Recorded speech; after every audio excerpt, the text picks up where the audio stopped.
Hey guys, welcome back to another video, and in this video I'm going to be showing you which story are we going to be playing for KvK 5 in 3701. We're going to be registering for it tomorrow, and it is going to be Warriors Unbound. Just kidding guys, it's going to be Storm of Stratagems. And I did find it out yesterday that we're going to be playing this particular KvK, and I did do some research, and I was so scared and so mad that our king would pick such a story to go for, but then I actually did more research into it and then realized it actually makes sense. And I'll show you the reasons that I was mad and the reasons that I said it actually makes sense. So let's get into the map first, the camp system and stuff. We have the fire camp, earth camp, wind camp, water camp, and the greenwood camp and daybreak camp. So it's overall 6 camps, and the reward system, coalition, special content, it's all the same as the usual KvK, but there should be an extra one as well. So now I'll show you the particular things that aren't there in other KvKs. So we have the Alliance Arrow Towers. So what this does is basically, if a city of enemies TPs into the range of this alliance tower, it would it would actually attack the city, but it wouldn't harm any troops that's in the city. It would only decrease the city's wall durability, but will not deal damage to the troops garrison in the city, as I said. So what this basically does is, if you're off territory and let's say you TP onto some other alliance territory, and you're right there and this attacks you, and your wall durability goes down, that means you're like saying, yeah, comes from me. So that's a free invite right there. And the other thing that we have here is free team up. So you can get to choose your allies before even entering the KvK. None of the other KvKs have this free team up feature right there. And this actually, after I saw this, that there is free team up, it actually made sense. But before that I was like, nah, this is a gambling KvK. We have to hope that we end up in one of the fire or wind or maybe daybreak camps, and not the other camps, because this is a really risky KvK without the free team up feature. And I'll show you why. So I've had this chat with one of the R4, and he told me we're gonna be going for the Storm Stratagems, and I think let me check when he told me. He told me like 1 hour before I sent this message, and this is the map that we have. And if you see, this particular zone is zone 6, zone 6, zone 6, and this is zone 6 as well. This is zone 6 and this is zone 6. So the circles that I just circled right now, they are zone 6 for every single camp. But now if you check at zone 7s, this is one zone 7 and this is the second zone 7. So that's it. There are no more zone 7s. You usually, if you play any KvK, you have 4 zone 7s, but this one only has 2. And it's really, when I saw this, and one more thing that I noticed as well, I was like, the greenwood camp and the earth camp have no way to actually win this KvK. They're just hoping that they get good allies and the allies won't betray them. And the reason for that is, if you check here, this zone 7 is shared by fire camp and daybreak camp, and this zone 7 is shared by the wind camp and the water camp. So there's no zone for the greenwood camp. And this KvK is particularly designed to be a 3 versus 3. But when I saw this, I didn't know there was free team up when I was seeing this. But when I saw this at first, I was like, what if fire camp and daybreak camp decided to ally and they would enter this zone, and wind camp and water camp decided to ally, they would enter this zone, and both would fight here, and greenwood and earth camp, they would be like locked out, so they can't actually fight with any of the other sides, and they would be just locked out. So that's the reason that I was like, this is a mad KVK to go for. This is just a gamble that we hope we don't go for the Earth camp or the Greenwood camp. So but then we go down in the chat, and then he sends me this image. And there's one more thing. For this zone 6, we have level 5 passes, so that intends it's a zone 6. But for this zone 7 right here, we have level 7 passes. That's how I found out that's a zone 7.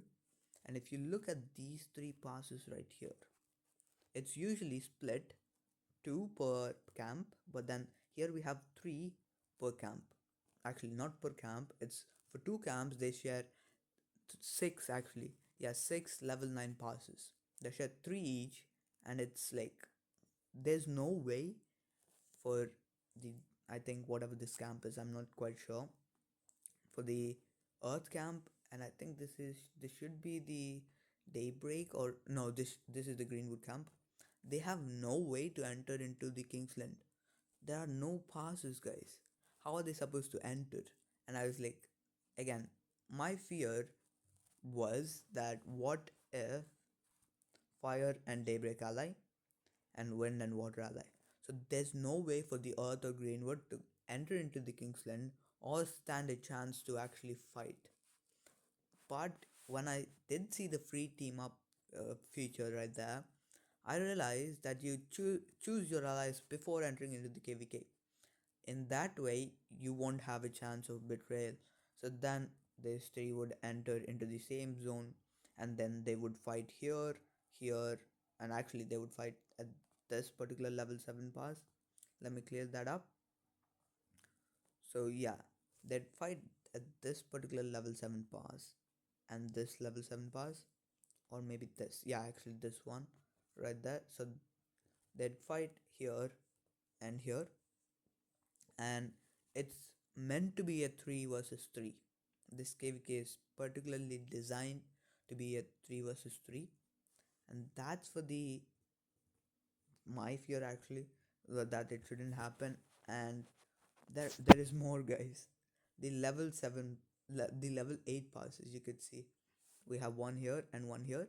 Usually the level 8 passes are to enter into the Kingsland, but these level 8 passes are to enter into a whole different zone. And it's quite messy KvK, to be honest. And so I explained him my fears and stuff, and then he sends me this, and I was like, okay, this all makes sense right now because I didn't know this was there. So that's for the free team of future and my fears for the KvK. And now we have two new city themes in the KvK Season of Conquest shop, and they are 8% universal troop defense and 10% siege unit attack. So this particular city theme is the best one to go for if you have multiple marches, but if you run the same troop type marches, then you don't need this. So I personally wanted to go for this one, but I think I'm gonna be going for this one as of now, because I do have a cab march. I think I'm gonna be getting one mostly, and I do have an archer march. So this buff will apply to my cap and my archer march. So I'd be going for this. I do have 4 conquest coins, and I just need 2 more. I think I can get them. And for the inscription shop, they made no changes, no big changes. And for the crystal technology, it's mostly the same. And here's what I'm gonna be doing. I'm gonna be going for the cab and the archers, particularly because I'm going to be running those 2 marches, and I'll only be using my cav for the Kingsland only, I guess, because I don't want. So now I'll be showing you my resources and speeds, guys. So let's get right into it. For the first one, resources, I have 1.7 billion food, 2.5 billion wood, and 1.6 billion stone, and 671 million gold. And I think I'd get to a 700 million or 750 million gold because I haven't transferred the gold from one of my farms yet. So I'll get that, and I'd be good. So for the speeds, I've hit my goal. I wanted to hit 200 days before Jan 5th, before my holidays are done, and I've made it. I am at 201 days between healing and universals. So I'll reach around 250 to 60 mark by the time I have my first fight, or by the time I enter into the Lost Kingdom. Depends on how much I grind, to be honest. I'm not grinding that much barbs anymore because I plan to use AP in Lost Kingdom rather than in Home Kingdom. So I'm just doing forts, stacking my AP up. So that's the plan, and I think I'll reach 250 by the time I do my first fight. So that's for the speeds and stuff. So we have a major update, guys, in our Home Kingdom and in our Kingdom personally. And this update is actually pretty crazy and pretty valuable for every kingdom to do so. So if you're an R4 or an R5 who watches my videos, I suggest you implement this in your kingdom as well, and that is balls. So many of you may know this or not. Balls drop 30 gems and 1 hour of speed ups per ball you defeat, and you could do up to 56 to 63 balls per day. And if you clear them twice, you'll be receiving 3360 gems or 3780 gems. So these are the gems that you could get per day if you do twice a day. You could do up to 3 times a day, and that is a lot. So overall, the value in gems you're getting is 7710 to 8130. So that's crazy amount. And per month you get over 230k to 240k gems worth of value, and it's crazy amount.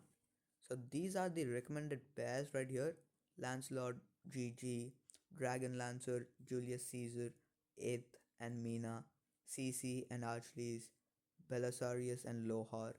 So I think every single one of them is either has healing or is fast march so that you reduce your travel time, or is pretty much deals damage to balls, extra damage to balls.